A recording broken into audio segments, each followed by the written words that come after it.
Let's be honest, looking at a wall of raw data is exhausting. If you're still scrolling through rows of numbers, trying to find the trends, you're not just wasting time, you're missing the big picture. But with one hidden feature in Google Sheets, you can turn this into this, a pro-level heat map that tells you exactly what's happening in your business, your budget, or your projects instantly. Today, I'm showing you the magic of conditional formatting. I'll show you how to make your sheets look so good, people will think you spent hours on them. Best part, it takes less than 60 seconds. Let's get visual.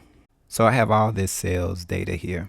And what I want to do is I'm trying to highlight the sales, well, the month with the highest sales. So I want the highest sales to be one color, and I want the lowest sales to be another color. It's kind of hard to identify the months with the high sales numbers from the ones with the low sales numbers, just looking at this data as it is.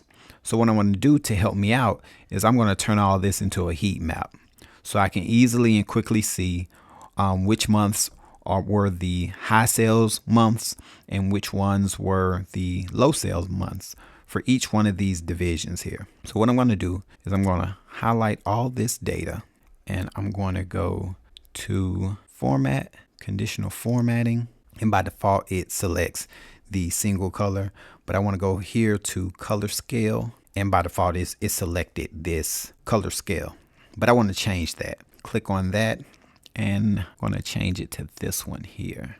And so like by default, it's making my high sales numbers red and my low sales numbers green. I'm going to change that around.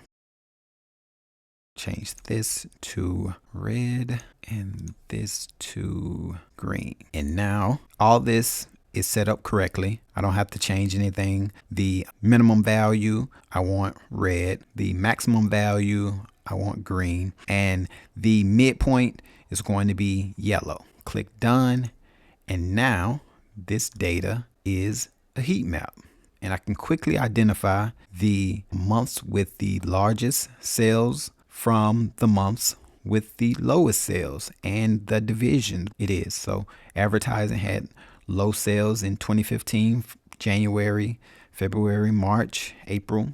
And it looks like the software department had large sales in January, June, October. So I can easily identify the months with the high sales numbers from the months with the lowest sales numbers. Only took like less than 60 seconds to create this heat map. If you found this video helpful, go ahead and hit that like button. If you're new to this channel, subscribe for more tips like this.